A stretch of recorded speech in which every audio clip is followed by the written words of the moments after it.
शेख हसीना को पनाह देने के बाद भारत बांग्लादेश की पुरानी दोस्ती में दरार तो पहले ही पड़ चुकी है, लेकिन अब बांग्लादेश ने भारत से साफ शब्दों में ये भी कह दिया कि हमारे मामलों में दखल न दें। और इस बीच दो पुराने दोस्तों की इस तल्खी का फायदा चीन, पाकिस्तान,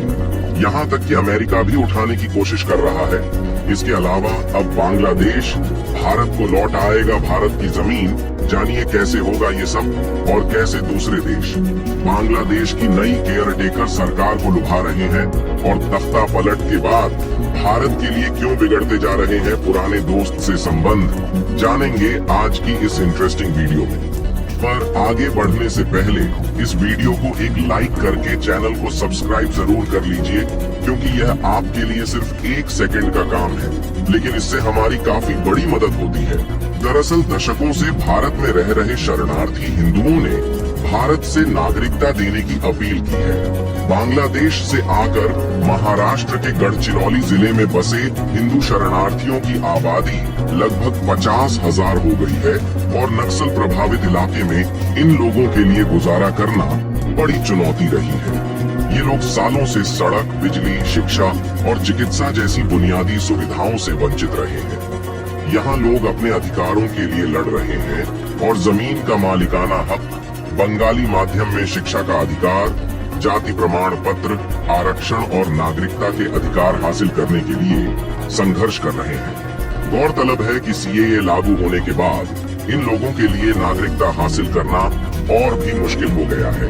आपको बता दें, बांग्लादेश के हिंदू भारत को अपनी मां मानते हैं और यही वजह है कि वे महाराष्ट्र आए, लेकिन अब उन्हें इस बात पर आश्चर्य है कि उनके साथ भेदभाव क्यों हो रहा है,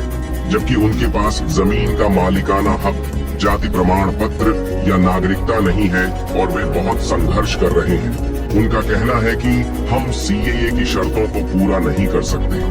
हम प्रधानमंत्री नरेंद्र मोदी और केंद्रीय गृह मंत्री अमित शाह पर भरोसा करते हैं, लेकिन सीएए का फैसला गलत था।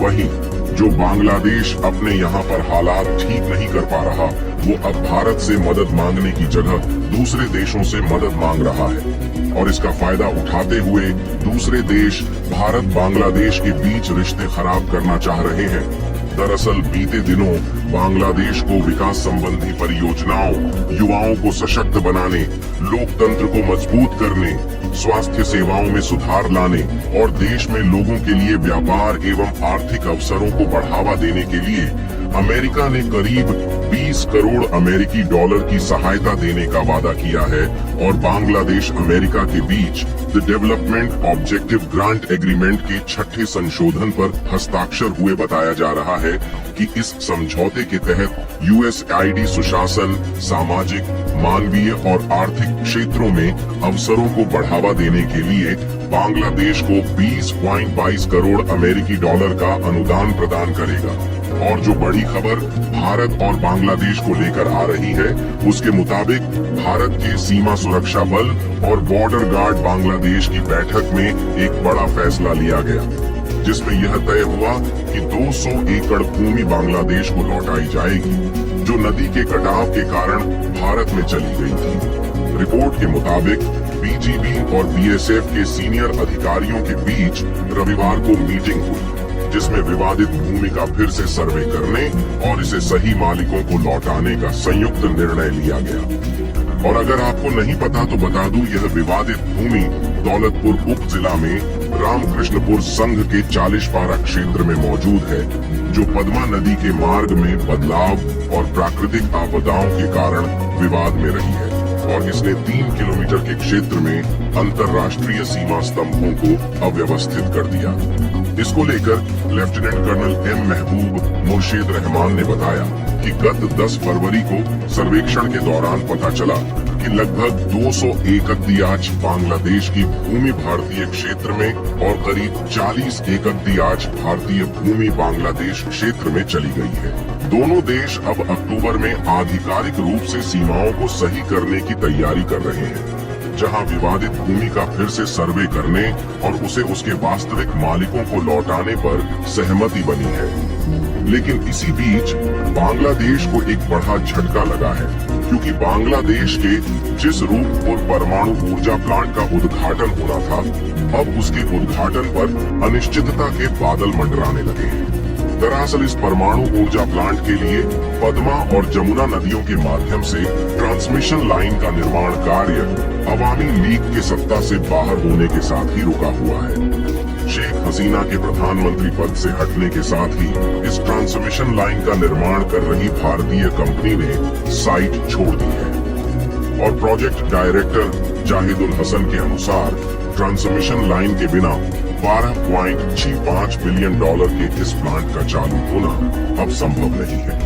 यहाँ पर पावर ग्रिड कंपनी बांग्लादेश के अनुसार देश के पहले परमाणु ऊर्जा प्लांट से राष्ट्रीय ग्रिड तक पावर ट्रांसमिशन के लिए पद्मा और जमुना दोनों में 16 किलोमीटर नदी क्रॉसिंग लाइन सहित कुल 669 किलोमीटर ग्रिड लाइन की आवश्यकता है। इसके लिए दोनों नदियों के पार ट्रांसमिशन लाइन बिछाने का काम मुख्य रूप से किया जा रहा है, लेकिन इस पर काम ठीक से नहीं चल पाया है और प्रोजेक्ट डायरेक्टर दिलवर हुसैन के अनुसार पद्मा नदी क्रॉसिंग लाइन का केवल 38% काम पूरा हुआ है, जबकि जमुना नदी क्रॉसिंग लाइन पर प्रगति 25% से भी कम है। यहाँ पर भारतीय कंपनी ट्रांस रेल लाइटिंग को $524 मिलियन में नदी क्रॉसिंग लाइन के निर्माण का ठेका मिला है। बताते चलें, रूपपुर प्रोजेक्ट और पीजीसीबी अधिकारियों के अनुसार 3 नदी क्रॉसिंग लाइनों में से ट्रांसरेल ने अक्टूबर तक पद्मा में 400 केवी नदी क्रॉसिंग लाइन के 2 किलोमीटर को पूरा करने पर सहमति व्यक्त की है, ताकि रूपपुर बिजली प्लांट की यूनिट 1 से बिजली का संचार किया जा सके। हुसैन ने कहा कि पद्मा में पानी के भारी प्रवाह के कारण जुलाई के मध्य से निर्माण कार्य रोकना पड़ा और इसके बाद तो सबको पता है कि बांग्लादेश में विरोध प्रदर्शन शुरू हो गए और अधिकांश हेल्पर और एक्सपर्ट्स जो सभी विदेशी नागरिक हैं अपनी सुरक्षा को लेकर डरने लगे और देश छोड़कर चले गए। पीजीसीबी के अनुसार लगभग 100 भारतीयों और 30 इंडोनेशियाई लोगों सहित लगभग 150 विदेशी श्रमिक नदी पार करने वाली लाइनों में काम कर रहे थे और अब उनमें से अधिकांश अभी भी वापस नहीं आए हैं, इसलिए काम फिर से शुरू होने का कोई संकेत नहीं है। संशोधित कार्यक्रम के अनुसार यूनिट 1 दिसंबर में शुरू होनी थी, लेकिन ग्रिड लाइन की खराब प्रगति से संकेत मिलता है कि समय सीमा पूरी नहीं होगी और 1200 मेगावाट क्षमता का यह विद्युत प्लांट जो रूस से प्राप्त। कृपया इस वीडियो को लाइक, शेयर और सब्सक्राइब करें ताकि हमारी अगला महत्वपूर्ण वीडियो आपको आसानी से मिले। धन्यवाद।